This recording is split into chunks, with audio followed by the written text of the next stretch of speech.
Hello everyone, good evening. Good evening.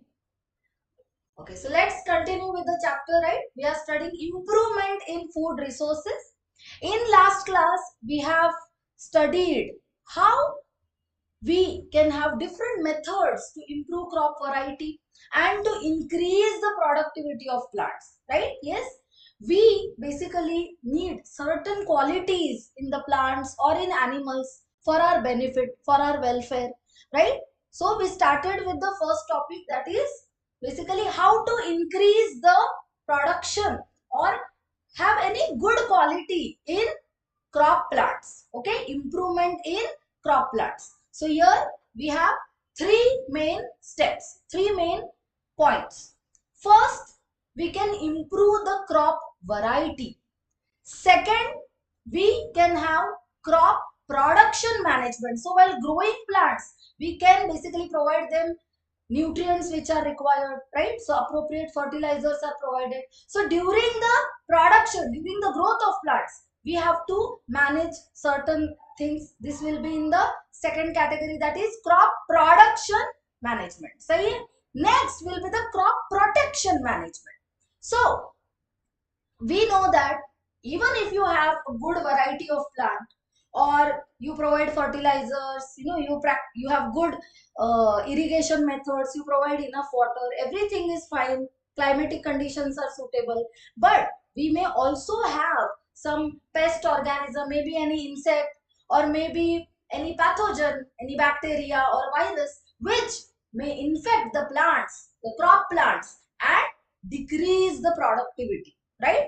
So variety is important. Crop which we are growing should be of good variety, good quality, and it should be able to produce good quantity of yield.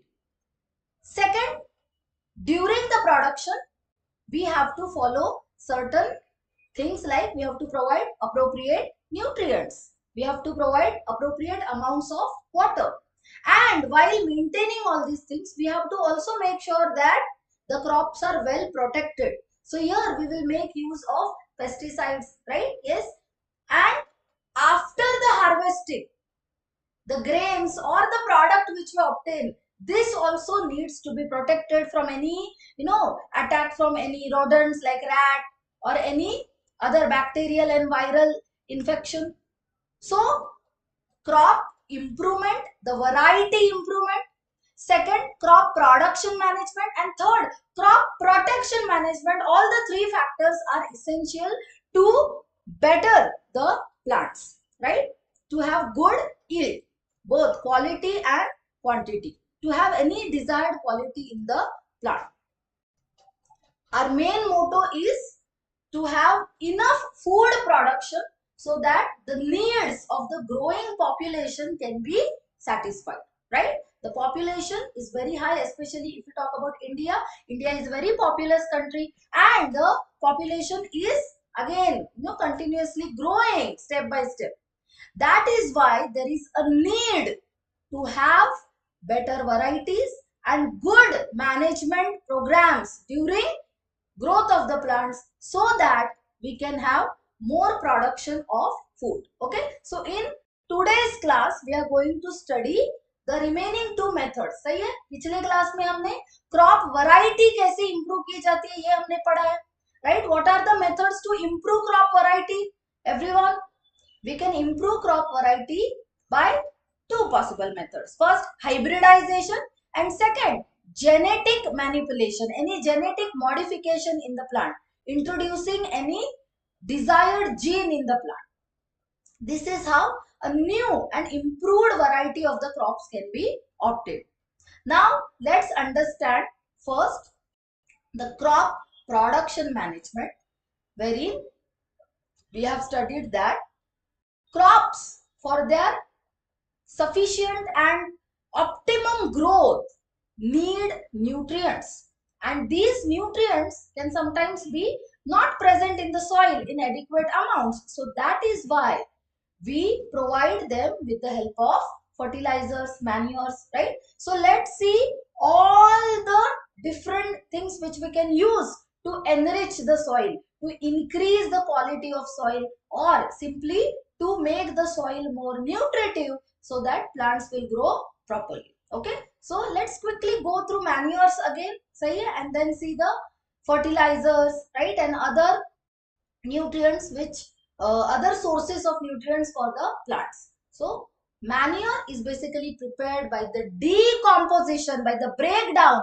of animal excreta and plant waste, right? So when the plants die, or the remains of the plants, let's say the agricultural waste, the remains of the plants, or the animal waste, this is a good source of organic matter which can be completely degraded using certain organisms, certain worms, and a fertilizer, a manure can be prepared, right? So manure, how is it prepared? By breakdown, by decomposition of materials like the plant waste and animal excreta. Okay, like here in the diagram you can see a place where the manure is being manufactured. Manure contains large quantities of organic matter, right? So this will be the source of various nutrients, the macro and micronutrients which are required for plant growth. Also, all these nutrients will be supplied in adequate quantities to the plants. It also improves the soil structure. Now see, manure is not only to increase the amount of nutrients in the soil, but manure, when it is added to soil, also helps to improve the soil structure, and the water holding capacity of the soil is also increased. It is improved, right? So these are some good things which we can achieve, good changes which we can achieve in the soil structure using manures. Plus on top of that, जो waste produce होता है, सही है, right? Let's say kitchen waste, plant waste, agricultural waste, animal excreta, all these waste, we have to do something of this waste. Again, generation of huge amounts of waste is itself a big problem. If we use this biodegradable waste to produce a manure, to produce nutritious like food for plants, right, fertilizers for plants, then here we will achieve protecting the environment from excessive piles of waste materials which are generated by us. Second, these manures will be eco-friendly also. Manure, as it is eco-friendly, it will not damage the environment.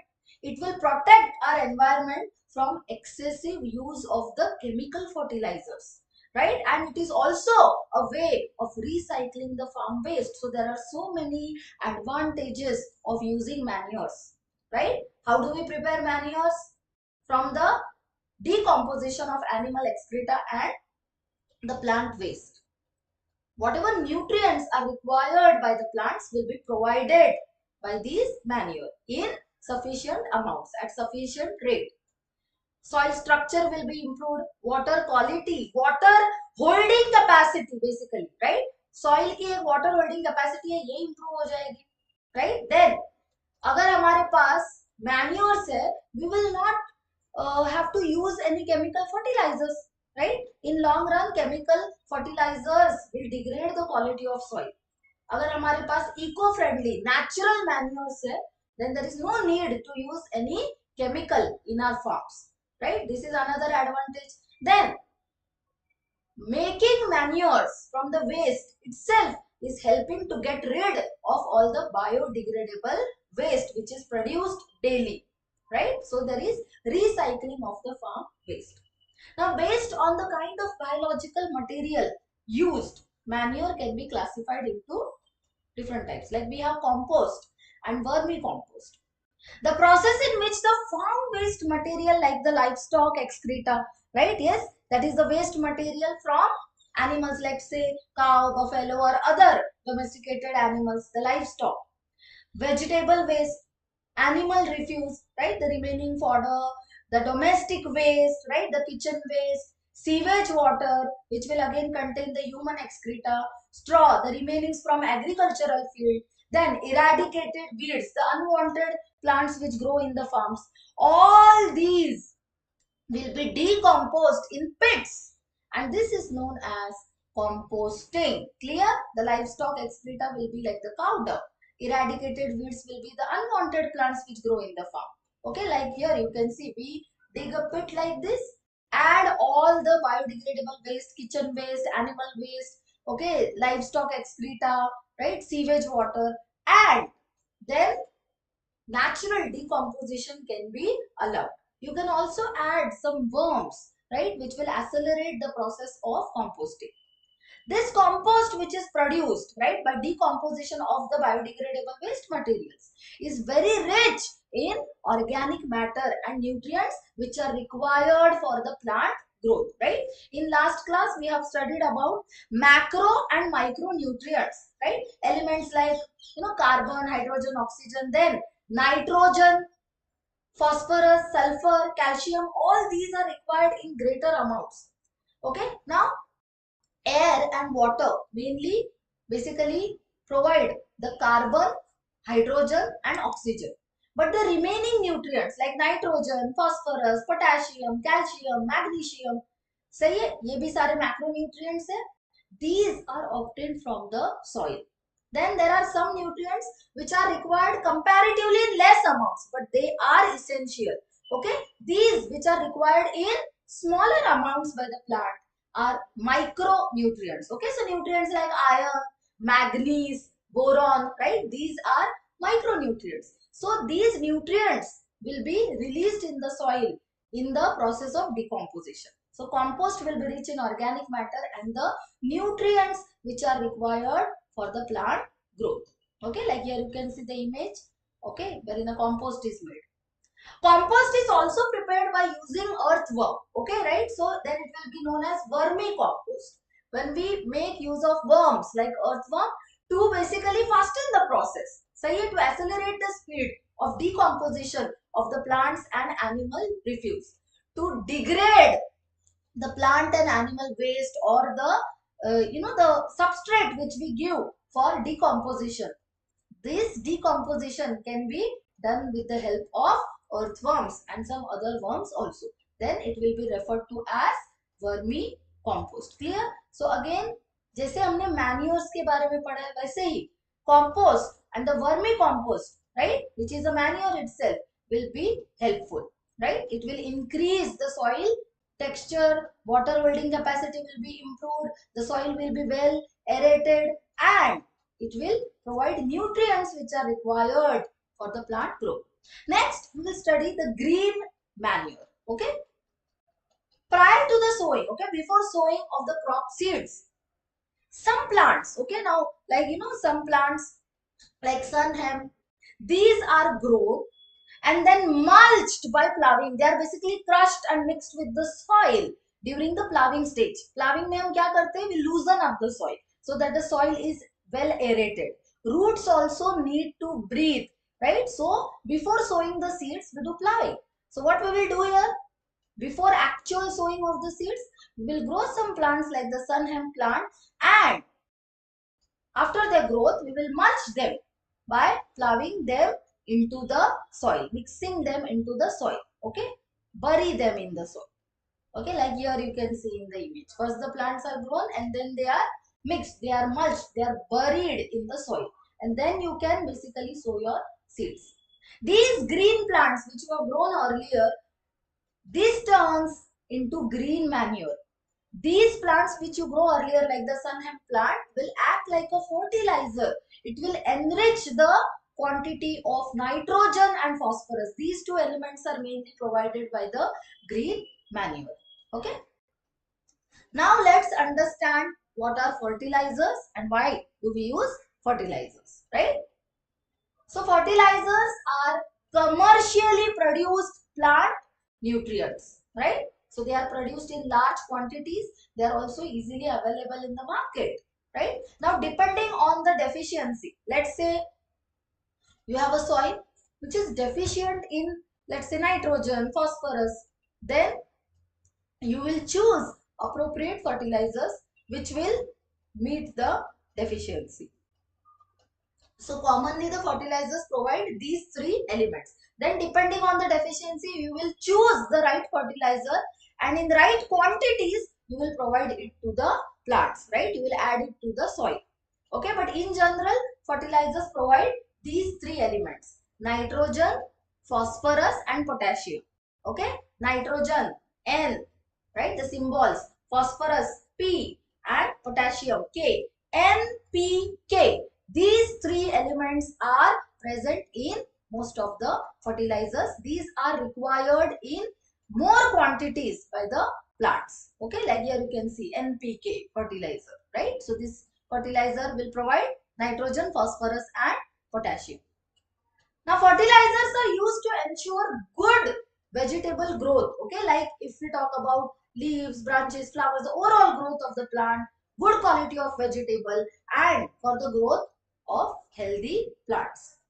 Fertilizers should be applied carefully in terms of proper doses. This is very important. The time at which it is added, right? This is also very important.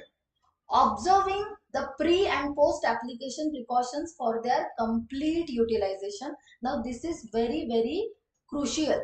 Okay, how much of the fertilizer, the quantity do we provide to the plants?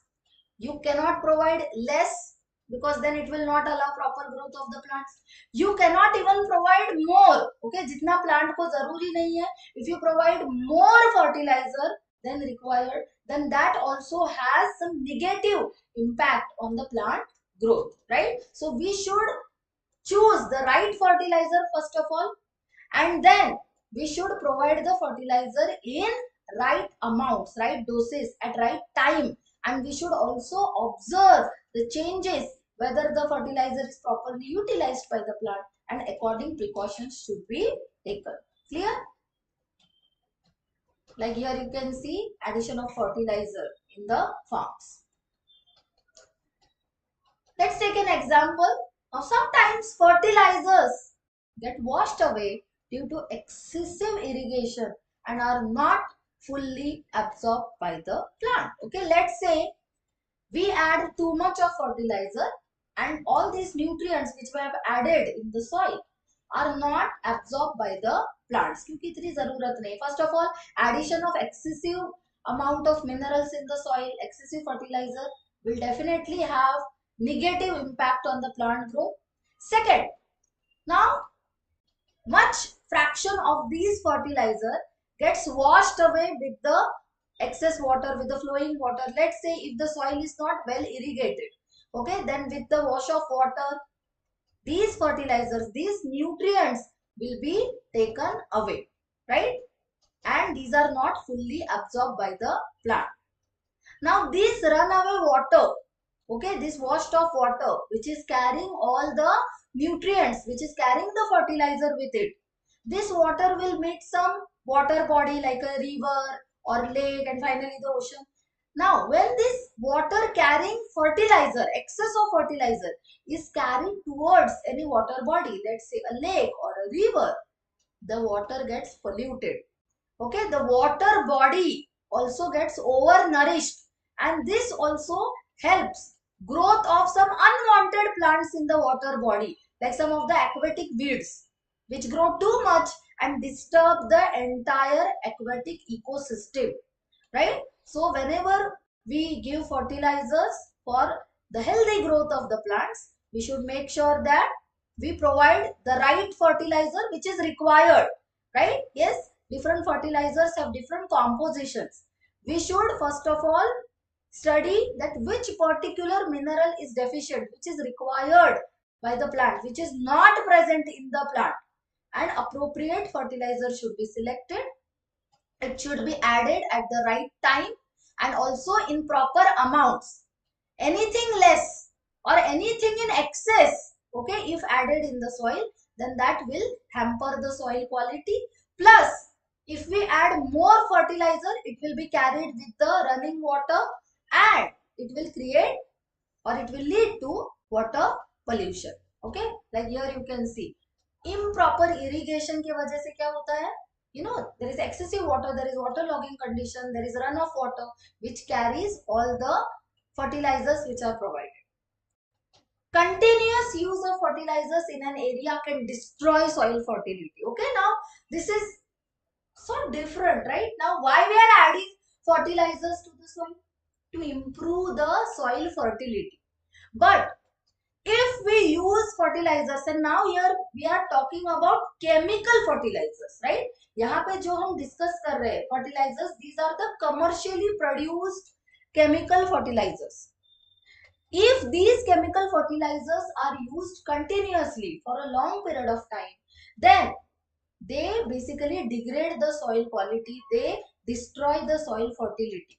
Okay, the organic matter in the soil is not replenished, and the microorganisms in the soil are also harmed by the fertilizers which are used. So agar microbes, okay, like bacteria, fungi which are present in soil, okay, many of these are major decomposers. They help to degrade the organic matter, and the cycling, the biogeochemical cycles, the nutrient cycling is hampered. Okay, the soil fertility is ultimately degraded. So anything, long-term use of chemical fertilizers will be deteriorating the soil quality. So that is why we have to think of some eco-friendly options, right? Yes. So fertilizers से पहले हमने क्या पढ़ा था?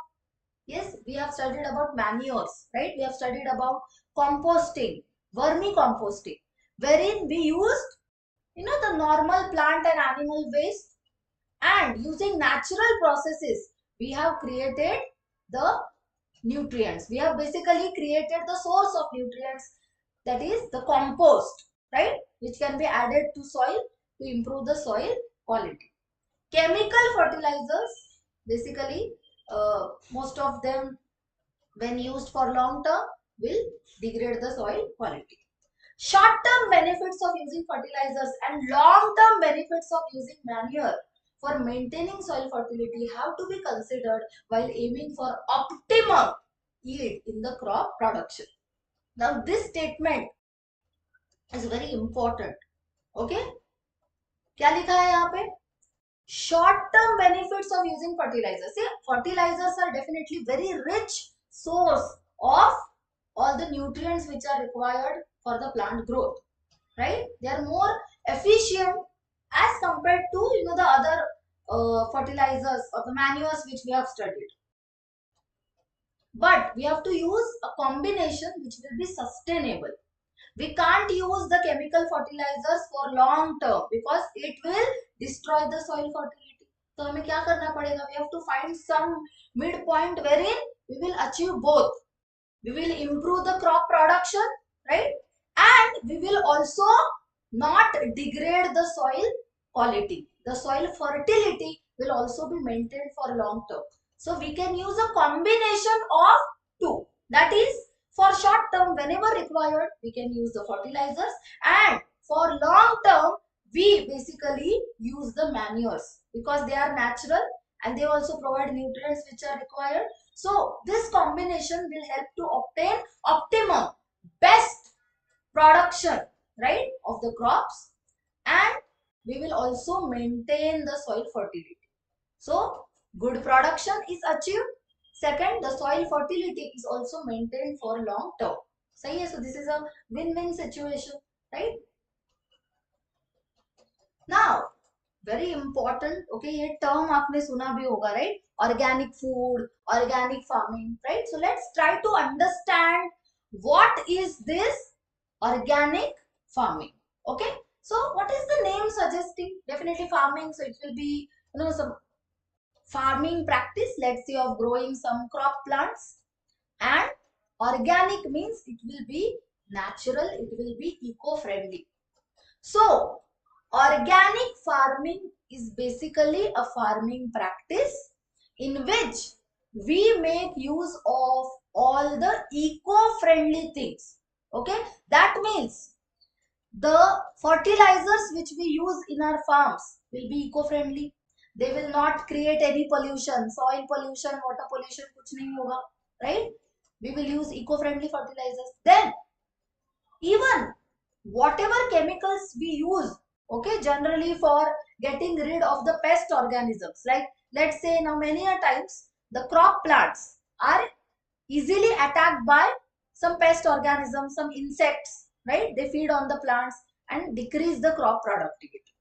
So here chemical pesticides are used, but which will be harmful, right? These chemical pesticides can enter in our body, the other animals, and they will also harm various metabolic processes. And its harsh lethal effects have been already studied. So we can't use any chemical pesticide. Then how to get rid of the pest organism, right? So to get rid of these unwanted insects, okay, or any unwanted pathogen in organic farming, we have solutions, right? We will use methods जो natural है, सही है, जो soil का structure और इसको nourish करेगा, structure maintain करेगा और इसको नरिशमेंट प्रोवाइड करेगा, nutrients will be provided. Second important point, here proper irrigation methods will be used. Third important point, we will use techniques to get rid of the pest organisms, but which are natural, which are eco-friendly. Okay, production will be higher, and second, the soil, water and other resources will also be maintained. They will not get polluted, and we can eat whatever product we have safely, right? There will not be any chemical in our food. There will not be any side effects or any harsh impacts of any chemical residue in the food, because we are not using any synthetic chemical, okay, or unwanted chemicals, chemical fertilizers, chemical pesticides in organic farming. We use all the natural products. Okay, so let's see all the points one by one. Organic farming is a farming system, it is a farming practice with minimal or no use of chemicals, right? Here minimal or no use of chemicals is done. So, different chemicals which are used in agricultural fields like fertilizers, herbicides, pesticides, okay? Chemical fertilizers to add the nutrients which are required for the plant growth like nitrogen, phosphorus, potassium, sahi hai? And other nutrients. So, fertilizers to improve the fertility. Herbicides to basically kill the unwanted weed plants in the field. Pesticides basically again to get rid of different pest organisms. So here we can use insecticides, right, to get rid of, that means to kill or at least prevent the attack from any insects. Okay, so organic farming kya hai? It is a farming system with minimal or no use of chemicals. Sahi hai? No chemical fertilizer, no herbicides, no pesticides, no insecticides, no chemicals, harsh chemicals are used here. No harsh chemicals are used here. Everything will be natural. Okay. So the product is also healthy, chemical free. It uses organic manures. Now instead of using chemical fertilizers, we can use organic manures, we can use the compost, right? We can use green manures, then recycled farm waste, that is from the straw and livestock excreta, right? So the agricultural residues, okay, the remains of the plants and the livestock excreta, okay, like cow dung and all, we can use this to make our manures, to make the compost, and this will be eco-friendly, right? It also use bioagents, okay, such as the culture of blue-green algae, which are basically cyanobacteria.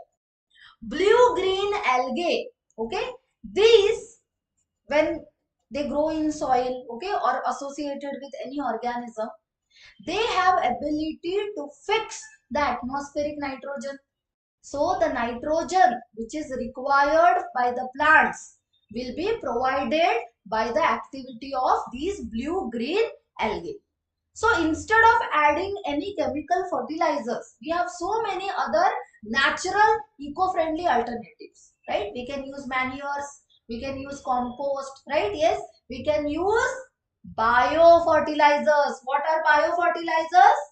Some bioagents, that is some living organisms like blue-green algae, that is some cyanobacteria, these naturally have ability, they have specific mechanisms by which they can fix the atmospheric nitrogen.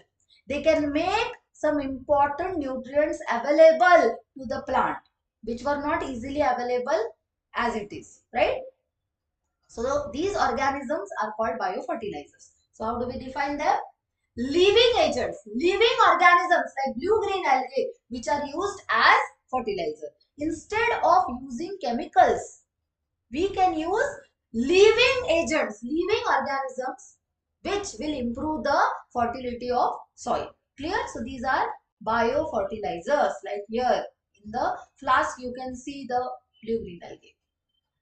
Also, use of neem, right? Neem leaves or turmeric, specifically during the grain storage, can be done as a biopesticide.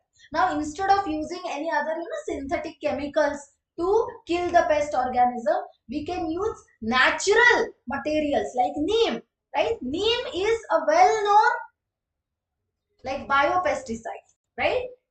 Any pest organism will not infect easily if the grains are basically, they are uh, in the neem leaves, or they have some turmeric in it. Clear? Yes? Very good. They will not be easily attacked. Yes. Next, first point जो हमने पढ़ा है, okay? Yes, we are studying the second stage.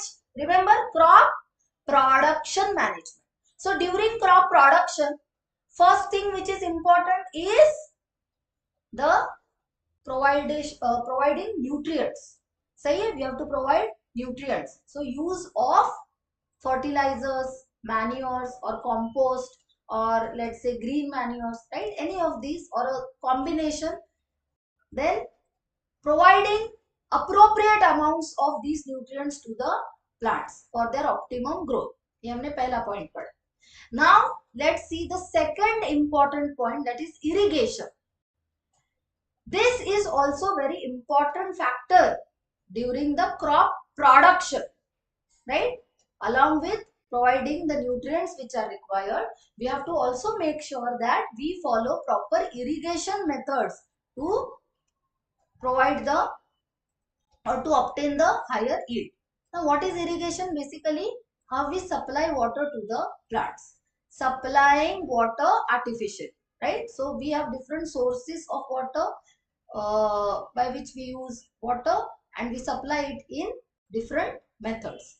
So, India has a wide variety of water resources and a highly varied climate, like different regions, different like within a state itself, right? Country is definitely huge. Within a state also you can see there is so much diversity. The climatic conditions are different, right? The type of crop plants which are grown are also different. The amount of water required by different crops is also different. Some require more amounts of water, some naturally require comparatively less amount of water. So appropriate amounts of water need to be provided for the optimum growth of plant. Anything less or even in excess water if provided to the plants, that can hamper the productivity. We have natural water resources, a variety of natural water resources, rivers, lakes, ponds, streams, right? So definitely this is very important for agriculture. Under such conditions, several different kinds of irrigation systems are adopted to supply water to agricultural lands depending on the kind of water resources available, right? So depending on the source of water which is used, so that we can give enough water to the plants in our fields. Okay, whether the source is river, lake or any other water body, whether it is a well, depending on it, specific irrigation system is used, it is adopted. Okay, now what are the different sources? We can have well, we can have canals, we can have river, we can have tanks, right? These are the different sources. Now let's see one by one all these resources and how the water is basically used for irrigation. There are two types of wells. Okay, so first we'll study about wells. So here we have two types, mainly the dug well and the tube wells. Okay, so let's see this one by one. In dug well, the water is collected from the water bearing strata. Strata are basically layers. Okay, ये आपने tissues में भी पढ़ा था, याद है? Stratified tissue, जहाँ पे cells का एक के ऊपर एक ऐसे layer होता है, skin, right? वैसे अब यहाँ पे क्या होता है?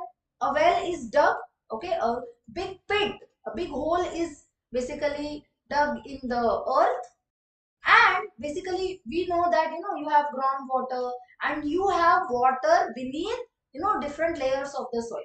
So wherever you have the water bearing strata, the layer underneath which has water, right, वहां तक हम well को dig करते हैं, right? Yes or no? So that we can collect the water easily. So in a dug well, water is collected from the water bearing strata.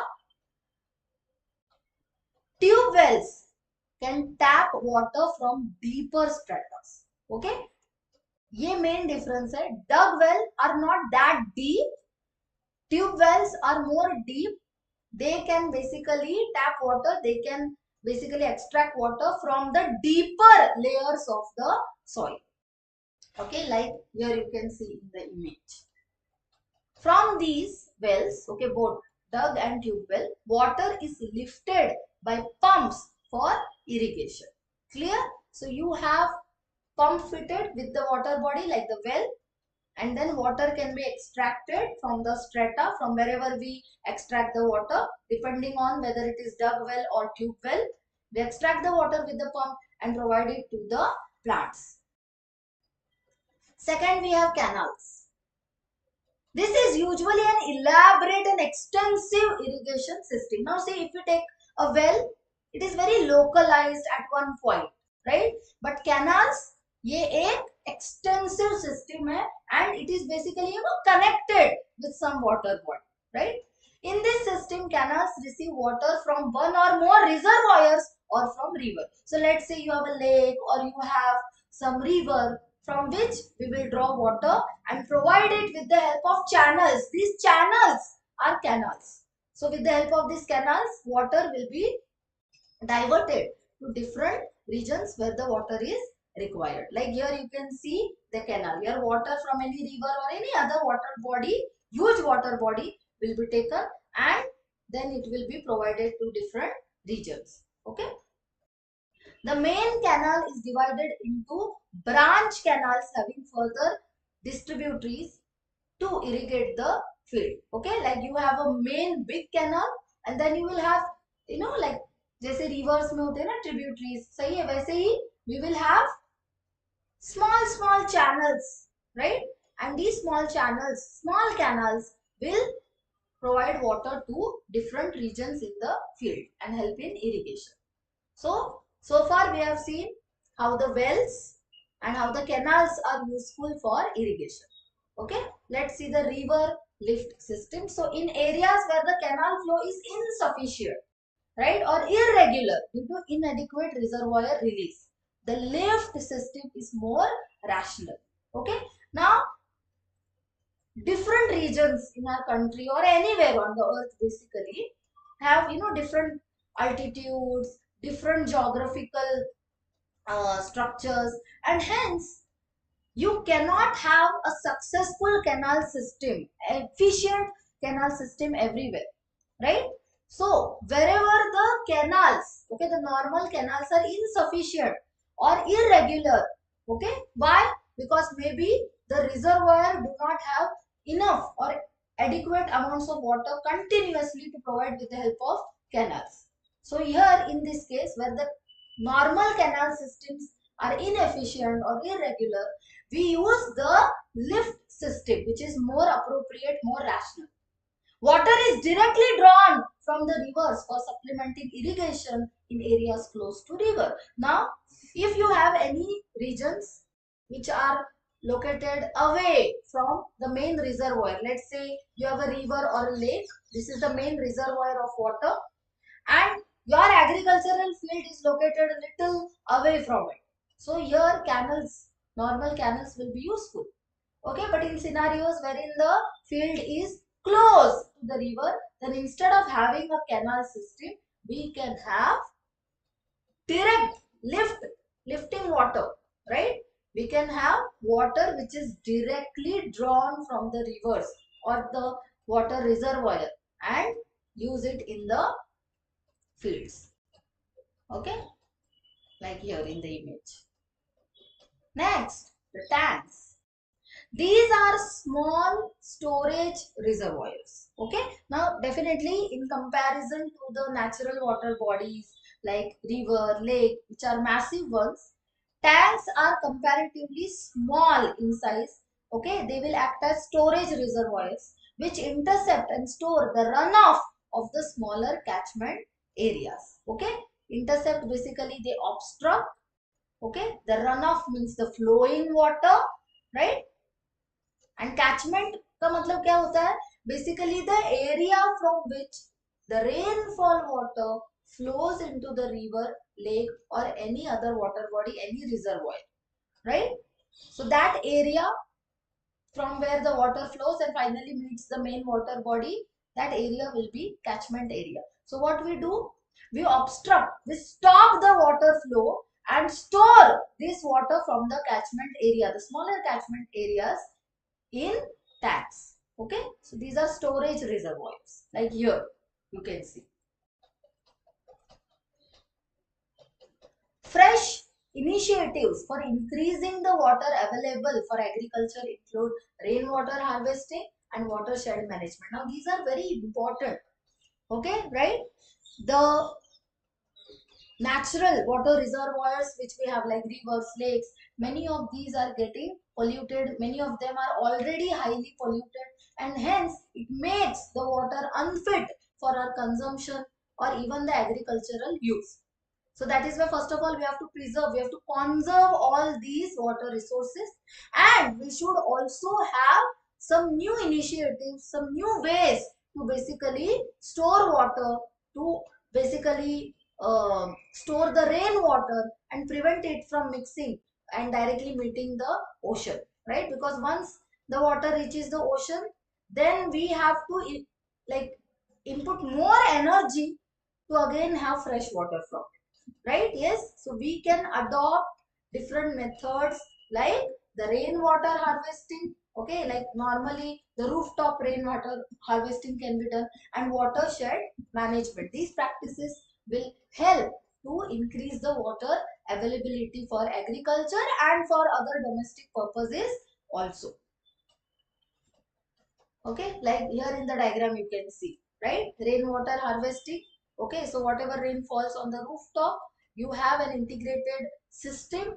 You have the pipes. So basically whatever water is collected on the rooftop, it will be flown and stored in a reservoir which is commonly under the ground. You can have a separate tank also on top, but like if you have a huge capacity, then generally it is underground, right? So this is how normally क्या हो जाता, this rain water would have flown, right, and mixed with other water bodies, right? But here you store it for long term and you can use it for domestic purpose, for watering the plants. Similarly here the watershed management which you can see, right? How you can have efficient ways to stop water, to block water, right, and help the water to percolate, to basically get sipped in the soil. So the groundwater level will also get improved. The groundwater level will also increase if the rainwater will percolate in the soil. So remember, both rainwater harvesting and the watershed management are important. So this involves building of check dams, right? We use small check dams which lead to an increase in the groundwater level, as we have discussed. We basically decrease the speed of the flow of water by which it will meet the main water reservoir. Okay, whatever rain falls, instead of this, like flowing water directly meeting any big water body, we basically build some, like obstructions, like some small walls, small tanks, small pits. These check dams will basically block the water in different stages and allow the water to get absorbed in the soil, and this will percolate in water, go deep down in different strata of water, different strata of the soil layers, and this can become part of the groundwater. right? Like here, you can see we have this check dam. So we have an obstruction. Can you see? We have like a wall which is stopping the water flow. So this will store the water here itself, and some water will also basically slowly percolate in the soil. So this is very important to improve, to increase the groundwater level, because nowadays groundwater levels are depleting at an alarming rate, right? Which is a concerning point, right? The check dams stop the rainwater from flowing away and also reduce the soil erosion, right? So these check dams will not only allow the blocking of water, okay, but it will also reduce the soil erosion. When the water flows over soil, any surface, say let's say the water is flowing over the soil, what will happen due to this? Some soil particles, and mainly the top fertile soil, will be carried with the water. This migration of the top fertile soil is soil erosion. So this again degrades the fertility of soil, because जो top layer है ना, ये सबसे fertile है. ये fertile layer ही अगर migrate हो गया, right, it basically gets washed up with the running water, then definitely the soil which is left in the area will be of poor quality, right, and easily the plants will not grow here. Now the third important point is the cropping patterns which we are going to study, right? So far in crop production management, क्या क्या पढ़ा है हमने? How nutrients are provided, and second, irrigation, right? Now the third important point in the production management is the cropping pattern, right? So we have different types here. Let's see one by one. Different ways of growing crops used to give maximum benefit, right? Great productivity and good quality also, both are important. There are different ways of cropping patterns. Okay, so let's see one by one. First let's discuss mixed cropping. Okay, अब इस नाम से आपको क्या लग रहा है? Mixed cropping. Yes, instead of growing only one type of crop, मतलब suppose if I am growing, let's say, wheat, then the entire agricultural field, instead of growing only one crop, only wheat, what we can do is we can basically have different types of plants. Okay, so some cereal crop plants, some pulses. So basically if we mainly grow pulses, okay, then roots of these pulse plants, okay, these pulse plants are the leguminous plants. इनको क्या बोलेंगे आप? Pulses के जो plants होते हैं, leguminous plants. These leguminous plants, their roots are associated with some nitrogen fixing bacteria. So the soil quality is naturally improved, mainly with respect to nitrogen, which is very, very important nutrient for plant growth, right? After carbon, hydrogen and oxygen, nitrogen is the element which is required in the greatest amount, right? So as the plants are naturally associated, the pulse plants are naturally associated with the nitrogen fixing bacteria, the soil fertility is automatically improved. So the other plants like wheat, other cereal crop plants, they will also obtain the nourishment. So यहाँ पे हम अलग-अलग types के crops एक साथ grow करते हैं, mixed, right? So this is mixed cropping. Mixed cropping is growing two or more crops simultaneously on the same piece of land, like you can see here, right? Different plants are being grown. For example, wheat plus gram. Wheat is a cereal crop. Gram is a pulse. सही है, pulses में आता है ना ये, so it is a leguminous plant. So in case of grams, यहाँ पे जो plant रहेंगे, their roots will be naturally associated with the nitrogen fixing bacteria like rhizobium. Okay, this is name of a bacteria. Rhizobium. It fixes the atmospheric nitrogen. It converts the atmospheric nitrogen gas into ammonia, and then this is converted into the other usable forms like nitrite, nitrate, right? So nitrogen is easily obtained by the plant like gram, because they are associated with bacteria. तो इसका फायदा किसको होगा? Wheat plants को भी होगा. सही है? Some nitrogen which is fixed for the gram plants, सही है, pulses, some will be used by the wheat also. So when you have two different types of crops, grown together simultaneously in the same on the same piece of land, it will be mixed cropping. Okay, you can have wheat and mustard, so you can use different combinations. Okay, or maybe groundnut and sunflower. So make sure that you use different types of plants to grow, like one cereal crop, then one leguminous plant, one pulses. Okay, this reduces the risk and gives some insurance, some assurance against the failure of one of the crops. Okay, like let's take an example. Suppose if I have a huge field and I grow only one type of crop, let's say only wheat, and these crop plants, if they are getting infected with any pathogen or any pest organism infects it, तो क्या हो जाएगा? All the plants will get infected and the productivity will be almost zero, right? But if I have different types of plants, right, then maybe one particular plant is not giving good productivity, okay, right, but at least other plants will give. So there is some assurance that there will be, even if there is failure of one, but at least the other crop plants will grow properly and the risk is reduced. Okay, next let's see what is intercropping. Intercropping is growing two or more crops simultaneously on the same field in a definite pattern.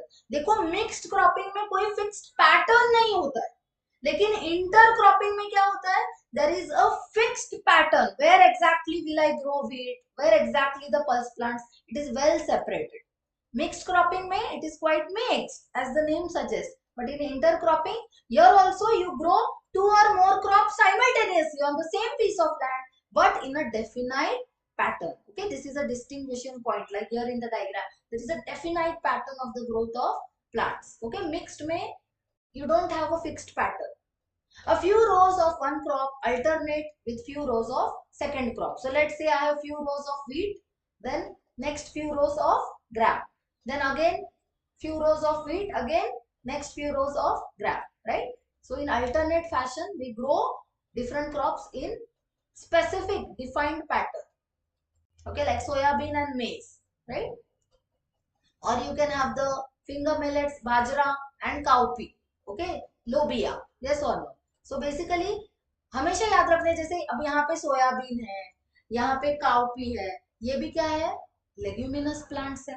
So they are naturally associated with the nitrogen fixing organisms, nitrogen fixing bacteria, and thus naturally improve the fertility of soil. So the other plants like maize and bajra will get benefited. Okay, and productivity will be increased. The crops are selected such that their nutrient requirements are different. Now this is very important. Whenever you choose the plants, it should not be that suppose we have two plants A and B and both the plants require the same nutrients. Then what will happen? Okay, let's say we have two crop plants and both require like same set of nutrients in more quantities. Then the soil will get deficient in those nutrients and this will be harmful for the next crop, right? So if we have diversity, if we have different types of plants having different nutrient requirements, then this will make sure that there is maximum utilization of the nutrients supplied, and this will also reduce the risk. Okay, this will also reduce the risk. What is the main advantage of this intercropping? Yes, first of all we have to select appropriate plants. That means plants which have different nutrient requirements. इससे क्या होगा? This ensures the maximum utilization of the nutrients which are supplied and also prevents pests and diseases from spreading to all the plants belonging to one crop in plant. Even if any plant gets infected, it is not necessary that one pest organism infects all the different types of crop plants, right? So at least if one is infected, at least the other crop plants will be safe. So the risk of failure is reduced here also, right? And there will be maximum productivity, maximum utilization of nutrients which are supplied. This is also important. Whatever all the essential nutrients are provided, let's say with the help of manures or fertilizers in the soil, some will be used by one type of plant, others will be used by some other types of plants, and hence there is maximum use, maximum and efficient utilization of the nutrients. This way both crops can give better returns. Whatever crops we grow simultaneously, like soybean and maize, both will give greater productivity, right?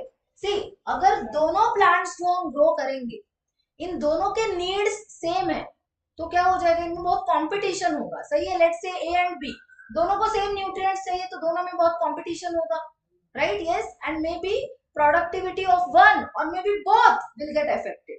But if you have two different types of plants, दोनों के needs अलग अलग है, so both will get their respective nutrients and the fertility of the soil is also maintained, right? There is a balance of the nutrient usage and productivity is also increased. Both the plants will give you maximum production, plus the failure, right? The risk of failure is also reduced. At least some plant will grow properly if any other is infected or attacked by any pest. Third important factor here, or third important method which we can follow is crop rotation. Okay, पहला हमने क्या पढ़ा है? First we have studied the mixed cropping, second intercropping, and now crop rotation. The growing of different crops on a piece of land in a pre-planned succession is known as crop rotation. Okay, देखो, in case of mixed cropping and intercropping क्या पढ़ा था हमने? हम दो या तीन, दो से ज्यादा, सही है, एक से ज्यादा तो डेफिनेटली हम क्या करेंगे, डिफरेंट डिफरेंट प्लांट्स को simultaneously at the same point we will grow them. Mixed cropping में कोई फिक्स्ड पैटर्न नहीं होता है, इंटरक्रॉपिंग में एक फिक्स्ड डेफिनाइट पैटर्न होता है, right? In rows you basically grow different crops. Crop rotation का मतलब क्या है? Here you already decide, it's a pre-planned succession.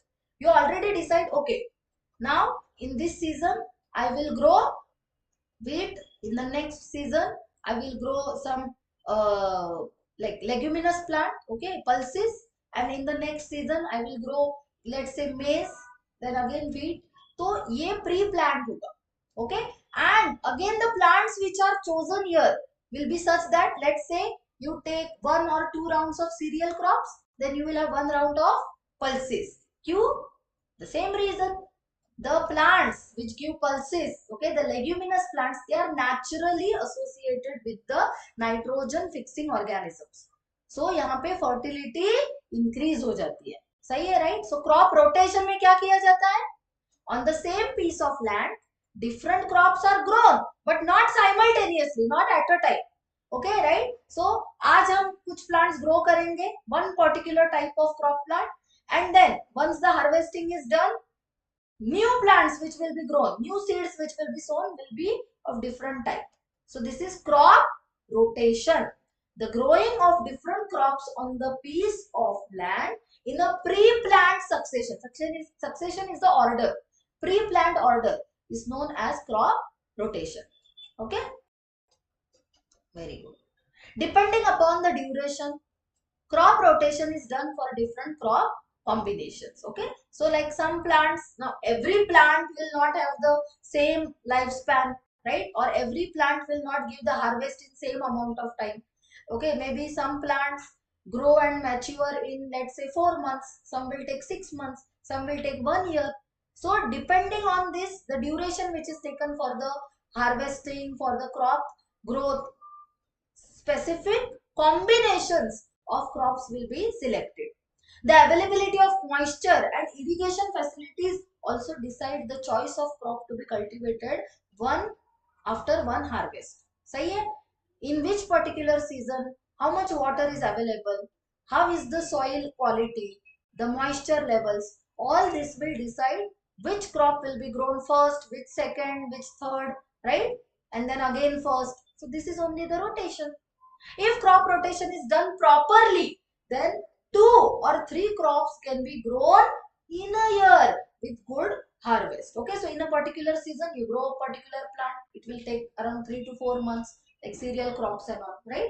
Then some other plant. So depending on the seasons also, depending on the water availability, moisture levels we will select कौन से plants हमें summers में grow करने हैं, कौन से rain में grow करने हैं, रेनी सीजन में, कौन से विंटर्स में ग्रो करने हैं, right? Yes, and accordingly with proper selection of the plants, proper crop rotation if it is done, then we can have two or even sometimes three crops. Three different crops can be grown in a year, right? So this is the advantage of crop rotation, right? If we have two or three crop harvest in a year, then definitely this will benefit the farmers. This will increase the productivity like per unit area, right?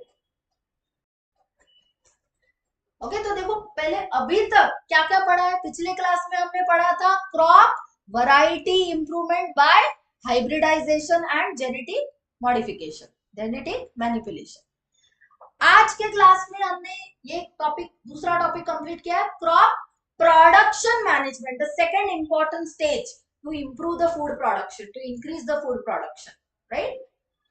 Crop production management में कौन कौन से important points को ध्यान में रखना है? There are three main points. First, providing nutrients for the better growth of the plants, right? So nourishment of the plant.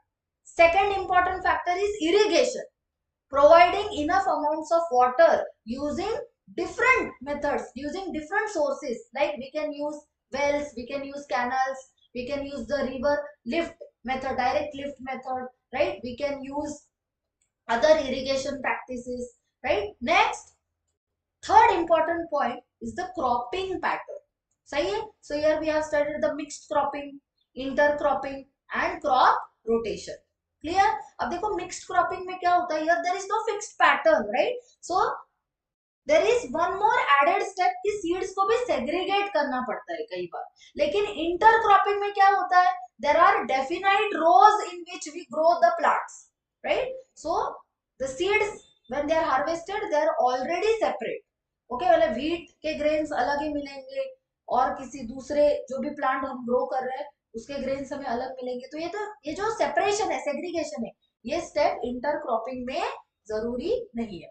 Crop rotation में तो हम क्या करते हैं, yes, depending on the water availability, depending on the seasons, right, in a year 2 to 3 different crops are grown one after another, not simultaneously, one after another, right? All these three methods are very important and very significant to increase the production.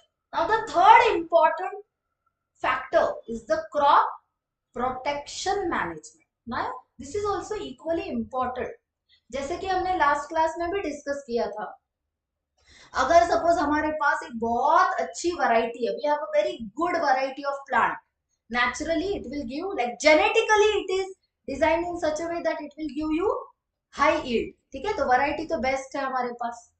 then we have proper irrigation practice, we use good fertilizers, bio fertilizers, natural, plus they provide nutrients, they maintain the soil structure, right? third, we have fixed, we have proper cropping patterns, right? तो ये तो सब अच्छा है, crop variety भी अच्छी है और क्रॉप प्रोडक्शन में जो टेक्निक्स हम यूज कर रहे हैं ये भी सब बेटर है, इको फ्रेंडली है और प्रोडक्टिव भी है। लेकिन during the growth of plant, if there are any pest organisms, any pathogens, okay, like if you have any bacteria, any fungi or any insect which is attacking the plant and then decreasing the productivity, then having a good variety of plant or providing enough water, providing enough nutrients will not be sufficient, right? So along with a good variety, good production management, we should also have protection management, both when the plants are growing and also after the harvesting, after you have obtained the yield, जब हम store करते हैं, सही है, grains को store करके रखते हैं, after this also when you store it, you have to make sure that this crop, this yield is well protected from any rodents, okay, like rat and all, right? Any other pathogen, maybe any fungus, right? They should be well protected from moisture also, because if these grains, these seeds are exposed to moisture, to water, then these will germinate, right? And then definitely you cannot preserve it for long term. So protecting the crop is also equally important. Okay, let's see all the points now. Field crops are infected, basically they are infested by large number of weeds, insect pests and diseases. Okay, weeds are the unwanted plants which grow in the crop fields. Then we have insect pest. Okay, the plants can get basically harmed. Like there are some insect pests which basically suck the cell sap, suck the sap which is present in the plants, eat away the leaves, decrease the productivity, right? Then there are some bacteria and fungi which are also infectious to plants.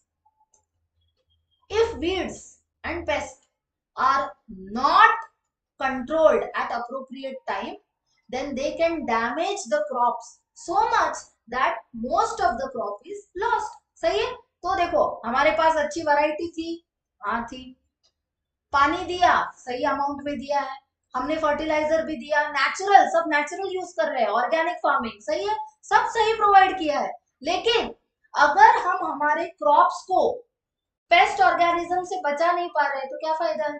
सही है. So if weeds and pest are not controlled at the right time, at appropriate time, then they can definitely damage the crop such that most of the crop will get destroyed and the productivity will be very low. Weeds are unwanted plants in the cultivated field. Okay, now let's say if I want to cultivate cotton or I want to cultivate maize, then this is the main crop plant, right?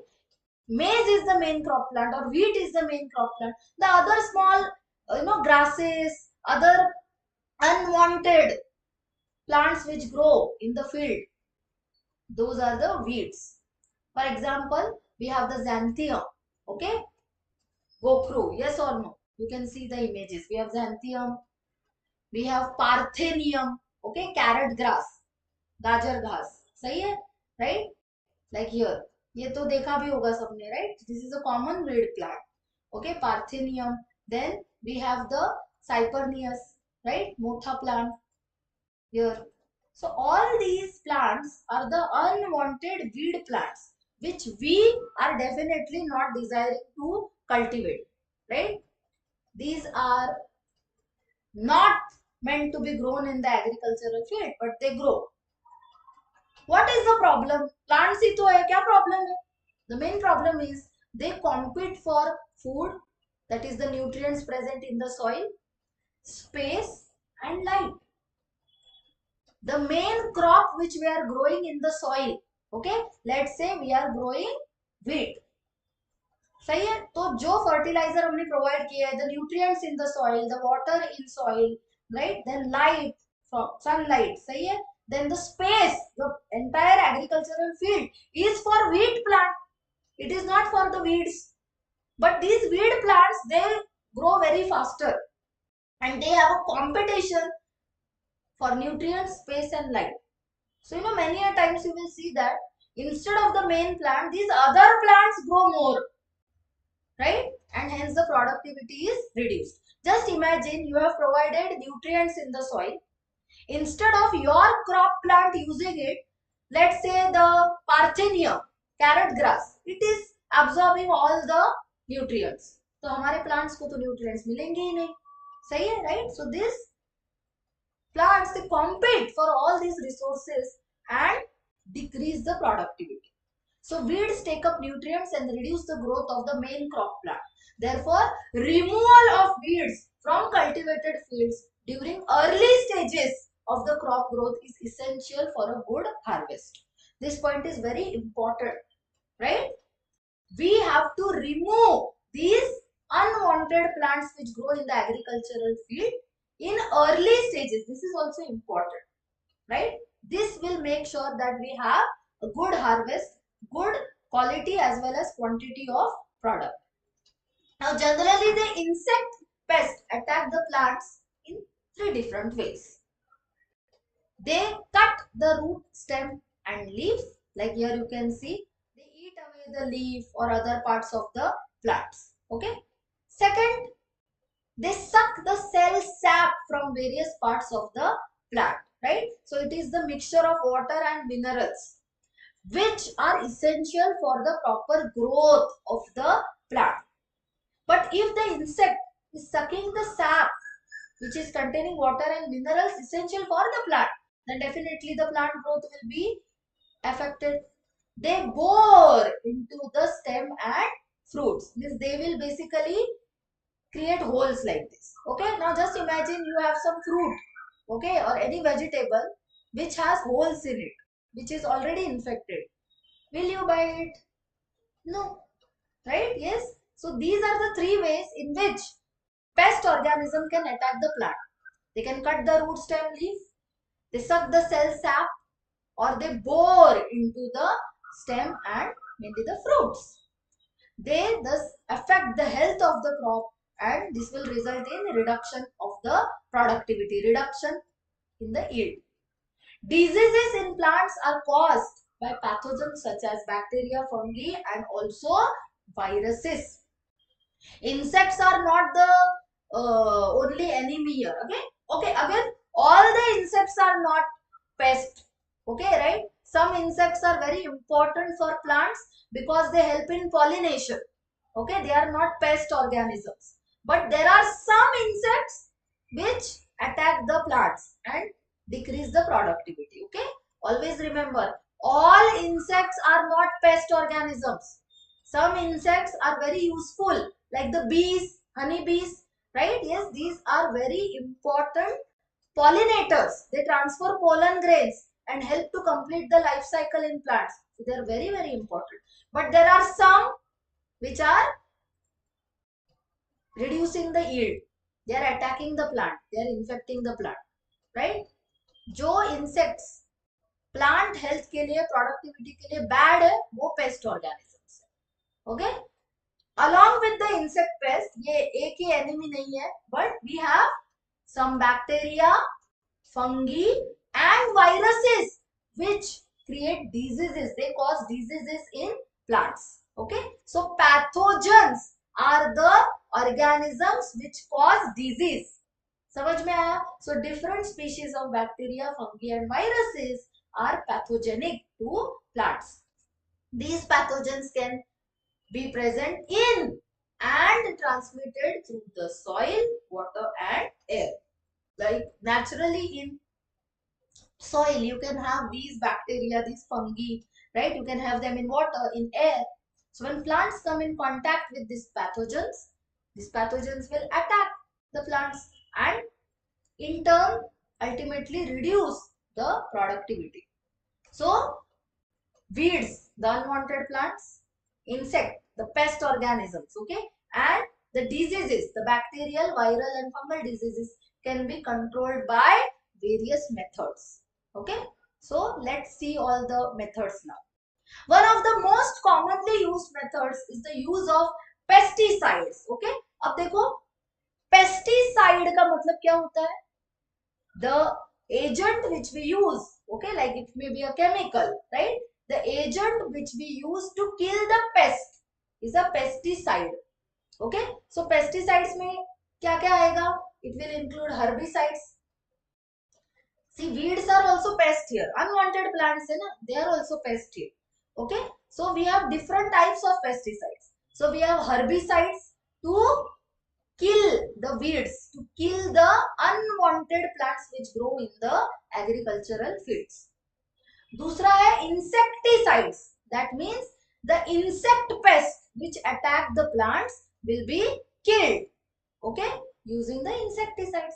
And then we can use fungicides to get rid of the fungal infection. Got it? So pesticides के अलग अलग types है.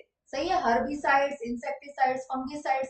So depending on which particular factor is attacking the crop plant, you will select the specific pesticide. Suppose like I have a field and I have a problem with fungi. Okay, yes, there are no unwanted insects here or plants here, but there is fungal infection which is destroying the crop plants, which is reducing the yield. So in this case, what will be done? I will use appropriate fungicides to get rid of the pathogenic fungi. Okay, so here also the right choice of the pesticide is to be done. Say depending on what is affecting your productivity of the crop plants. Second, right doses also need to be added. These chemicals are sprayed on the crop plants or used for treating seeds and the soil. Okay, so ये जो सारे pesticides है ना, herbicides, insecticides, you can spray it on the plants, you can add it to the soil, you can treat seeds with these chemicals so that they remain safe. But still there is a problem here, right? Yes, if we use the chemical pesticides continuously, okay, and many of these are actually non-biodegradable also, so they will keep on accumulating in the soil. Many of these are synthetic chemicals. Excessive use of these chemical pesticides have created huge problems which we have recognized in past few years. Excessive use of these chemicals create problems since they can be poisonous to many plants and animal species and cause environmental pollution. Many of these chemical pesticides are actually not easily degradable in the normal decomposition process. They will persist in the soil, water, air, right, everywhere, on our food. Okay, just imagine whatever food, like let's say we are eating a fruit or a vegetable which have been sprayed by the pesticide. Don't you think that this pesticide will enter in our body, right? Yes, that is why we say that we have to wash all the fruits, vegetables properly, right? If we wash, then at least some amount of this pesticide will get washed off. But do you think that all the pesticide molecules will be gone if you wash it thoroughly? No. आप कितना भी wash करो, some pesticides will remain on the fruit, on the vegetables. Some will be present inside the fruit. How will you remove that, right? So in this way, these chemicals will enter the animal body also, like our body also, right? And as they are non-biodegradable, they will remain in soil, in water, and they will create pollution, environmental pollution. Got it, everyone? Okay, so using chemical pesticides is definitely not a good solution. सही है, तो यहाँ पे हम क्या कर सकते हैं, सोचो इसके बारे में थोड़ा. Yes, see, we need to protect the plants. Yes, right? So इसका हमने एक solution देखा. There are some chemicals which will kill the unwanted weeds, which will kill the pest organisms, which will kill the fungi and bacteria, which are causing diseases, right? Which are pathogenic to plants. But we have a more big problem here. If we use these chemical pesticides in our farms, then it will create pollution. It may be poisonous to plants and animals. So that is why definitely this will not be a good choice, right? So we have to come up with new solutions now. So what other methods can be used? Weed control methods also include mechanical removal. So instead of using any herbicide, okay, any chemical to kill the weed plant, what we can do is we can manually remove the weed plants. Sahi hai, right? We can ourselves remove these unwanted weed plants from the farms. Like here you can see. Okay, now definitely this will be a tedious job, but it will not create any pollution. Okay. Preventive methods such as proper seed bed preparation, timely sowing of crops, intercropping, crop rotation, ये सारे methods हमने पढ़े हैं ना. All these methods, if used at the right time and in right amounts, right, all these things are done, then it will help to control the weeds. Okay, so while plowing itself, okay, while preparing the soil, while preparing the bed for seed inoculation, seed sowing time, we have to make sure that any propagule, any part of these unwanted plants is not already in the soil. We have to sow the crops, the seeds at the right time. Use methods like intercropping and crop rotation, which will help at least in some way to get rid of the growth of weed plants. Okay. Some other preventive measures against pest are the use of resistant varieties. सही है? So याद है हमने पढ़ा है ना? We can have genetic manipulation. We can do genetic modifications in the plants. Now genetic modification is not only to improve the quality or quantity, मतलब कितना production हो रहा है, इतना ही हमारा motto नहीं है. But the variety which we create can also be, modified in such a way that it will be resistant to the pest organism. Okay, let's say we have a plant variety which will not get infected by any pest organism. Any fungus, any bacteria will not easily cause disease in it. Then it will be so beneficial.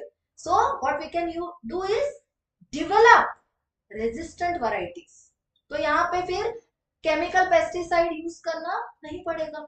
समझ में आया सबको? So other preventive measures which can be done against the pest is the use of resistant varieties of the plants.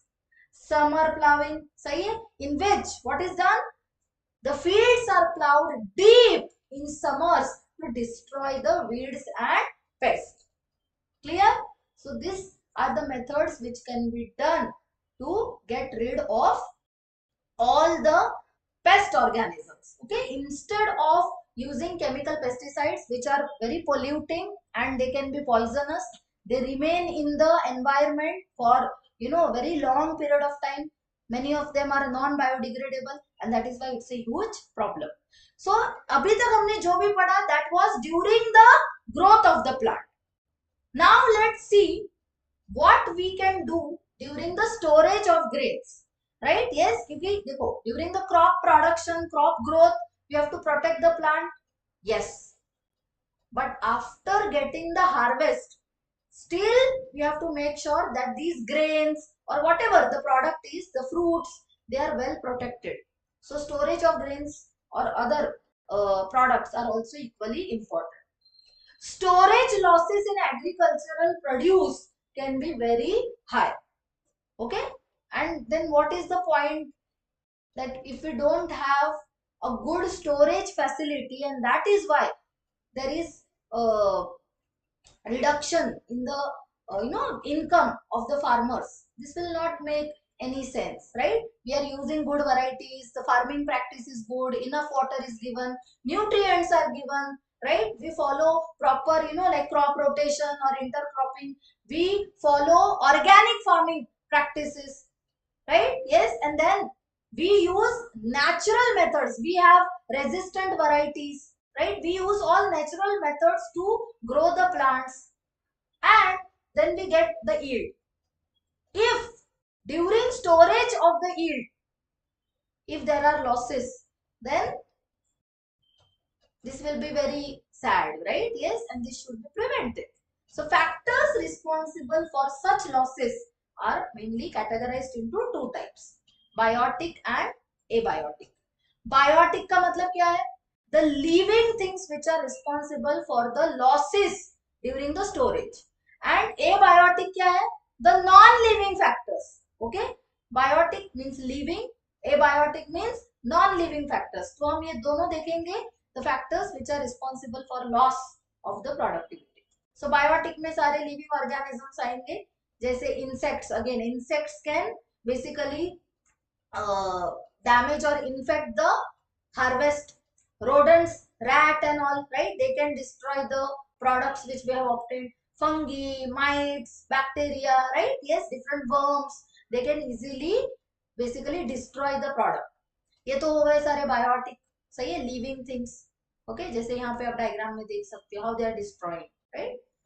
Next, abiotic. मतलब यहाँ पे कोई living organism नहीं है, कोई नॉन लिविंग फैक्टर है जो प्रोडक्शन को कम कर रहा है, जो हमारे ग्रेन्स को डिस्ट्रॉय कर रहा है. Like inappropriate moisture.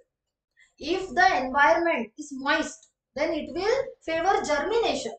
सही है, right? And अगर seeds germinate ही हो गए, then how will you preserve them for long term, right? So moisture, this will be abiotic factor for losses. Then temperature in the place of storage. So appropriate temperature should be maintained so that the seeds will be preserved for long term.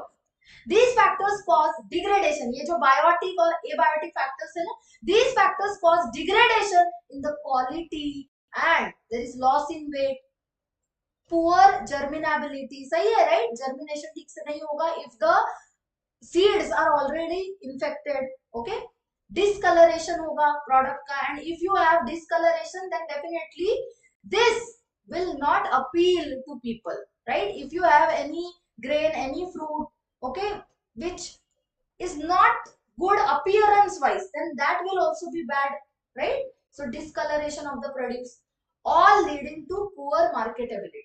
सही है, right? So these grains which are infected, there is the seeds will not germinate, they are of poor quality, then there is discoloration. ऐसे seeds को market में बेचना आसान नहीं होगा, right? And plus the quality is also degraded.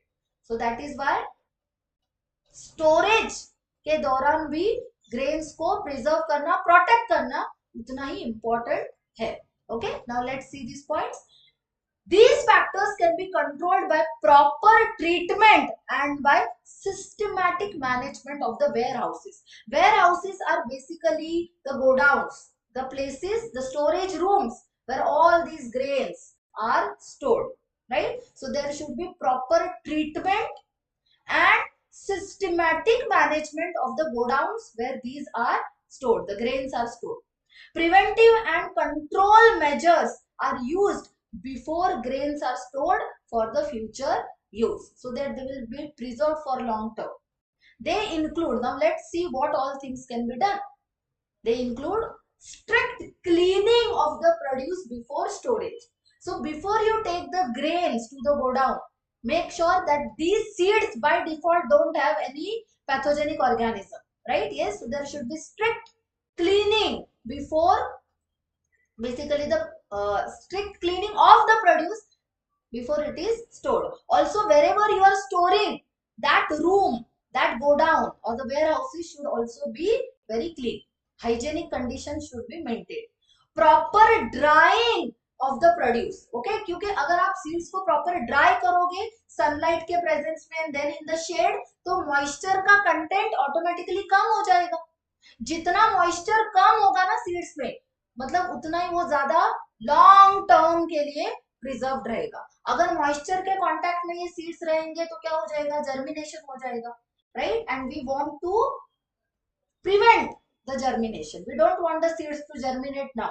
We want to preserve it for long term. So that is why before storing it in the warehouses, the seeds should be properly dried, first in sunlight and then in the shade.